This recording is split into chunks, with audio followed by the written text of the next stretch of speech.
di channel Aman Teknologi. Pada kesempatan kali ini saya ingin menjelaskan mengenai pembuatan project di awal dari framework Flutter. Jadi teman-teman di sini download Git. Sebelumnya kita di pertemuan kemarin kita belum mendownload Git. Ada di URL kalau cari di Google adalah Git download Git SCM ini, diklik. Nah, di sini pilih sistem operasi teman-teman.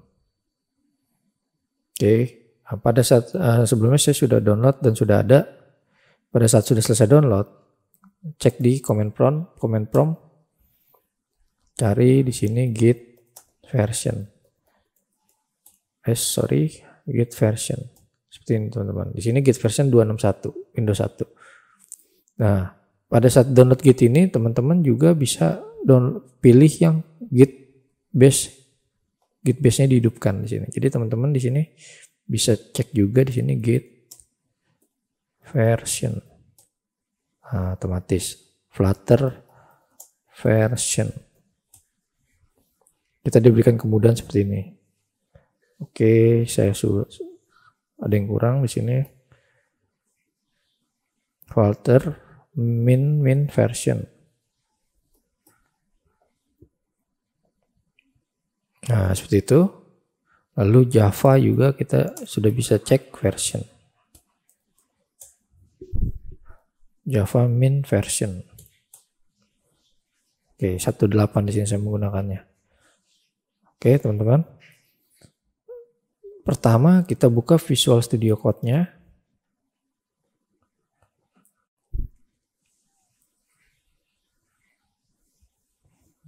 Di awal kita buat sebuah folder. Di sini saya buat di materi project Flutter. Nah, kita buat folder di sini Flutter untuk kumpulan project-project kita. Lalu teman-teman di sini Ctrl Shift P, pilih New Project. Nah, sudah dipilih, lalu akan masuk ke application. Pilih template-nya. Saya membuat di sini application. Nah, saya select lagi. Lalu namanya saya tulis di sini belajar Flutter, enter. Ini akan tampil seperti ini. Ini akan otomatis mengenerate library-library yang dibutuhkan.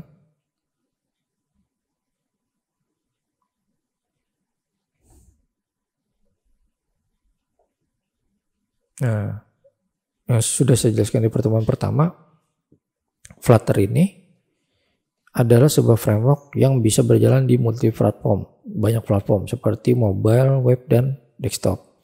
Pada saat teman-teman membuat sebuah project di Flutter, ini akan terbuat folder Android untuk mobilenya, lalu iOS, lalu ada web di sini.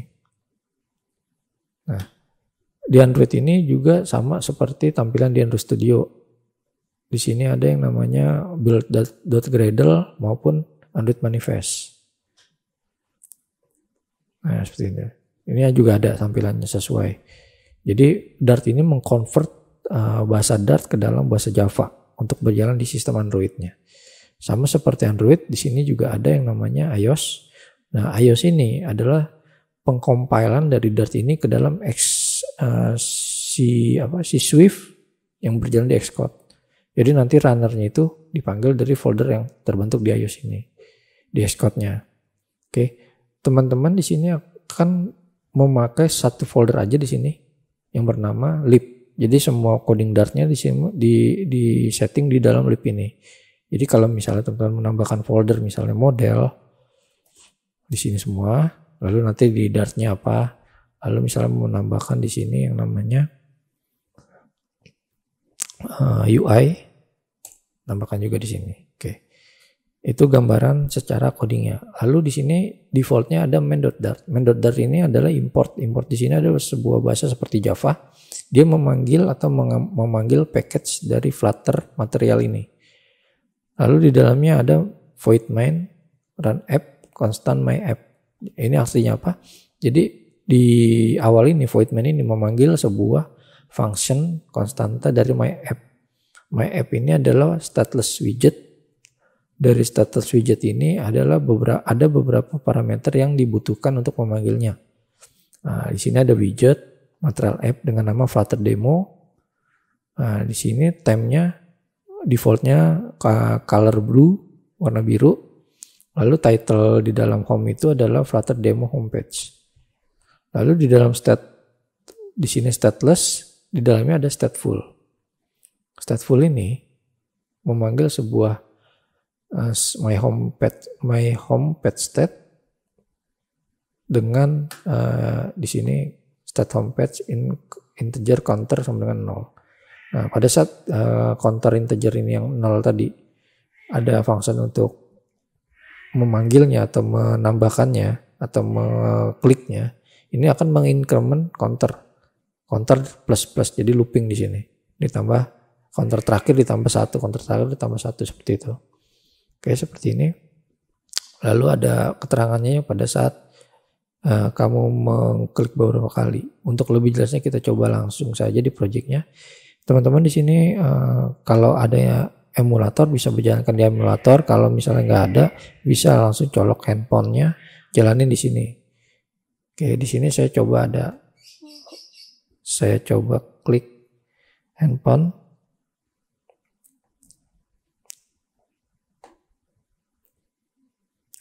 Oke, teman-teman kalau punya Visor untuk tampilan di layarnya bisa di download, diklik juga. Ini saya contohkan, saya di sini sudah ada Visor, saya jalanin.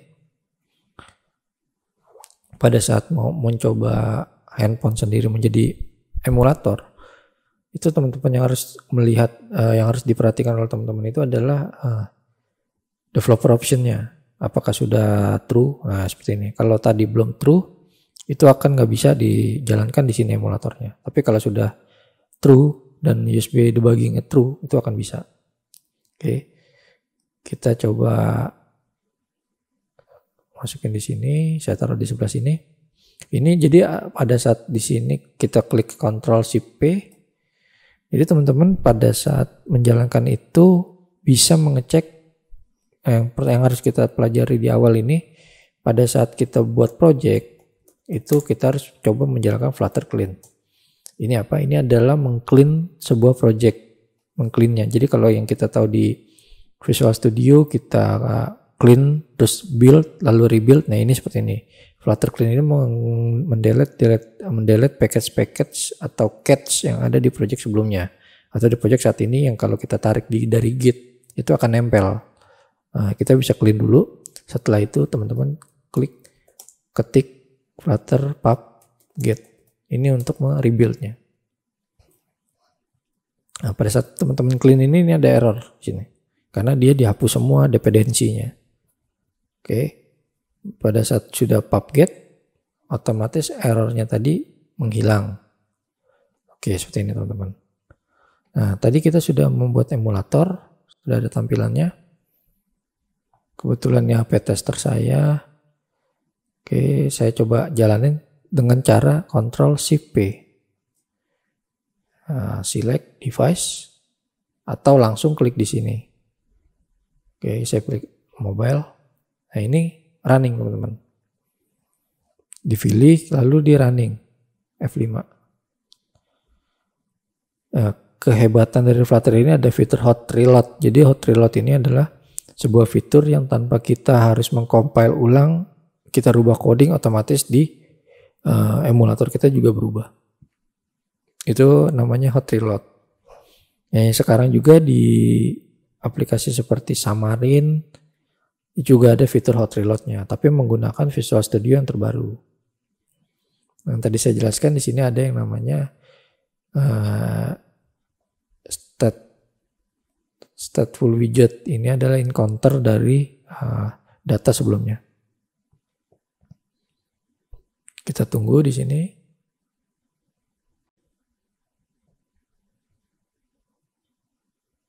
Kita tunggu lagi rebuild. Nah di sini teman-teman juga bisa ngelihat dia sedang buat sebuah APK. Yang biasa coding Android udah tahu nih apa itu APK. Kalau di Windows namanya exe. Ini dia lagi bikin untuk diinstal di handphone ini.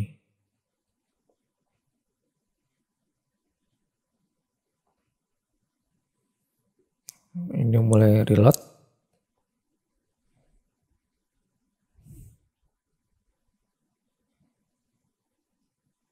Oke, ini tampil seperti ini teman-teman. Jadi default bawaan pada saat yang tadi saya jelaskan di sini Flutter demo homepage ini yang tadi. Karena apa? Karena dia pertama dia dari stateless ini saya minimize untuk oke, biar lebih enak saya minimize. Yang di sini kita gunakan stateless. Stateless ini ada beberapa parameter yang memanggilnya, lalu dengan title Flutter demo di sini. Flutter demo. Di Flutter demo ini nama projectnya di sini Flutter demo. Lalu dengan homepage-nya Flutter demo homepage dinamakannya. Di sini cuma tampilannya you have push the button this many time. Ini bawaannya di posisi ini. Jadi tampil nilainya ini 0 pada saat kita akan mengklik ini yang tadi function tadi increment tadi. Kita tambah sini. Kita klik. Saya klik. Masuk di sini. Saya klik lagi. 3, klik lagi 4, klik lagi 5. Ini akan terus looping. Sebanyaknya kita klik. Gitu. Inilah fungsi dari floating action ini yang ini teman-teman. Floating action button ini yang ini ya. Jadi kalau saya menjelaskan floating action button ini pasti yang nggak ada bergerak di manapun, dia di tengah di sini, di pinggir, nggak nempel kemanapun. Itu namanya floating action button. Oke, seperti itu. Seperti itu saja informasi yang bisa saya sampaikan. Terima kasih. Salam Alman Teknologi.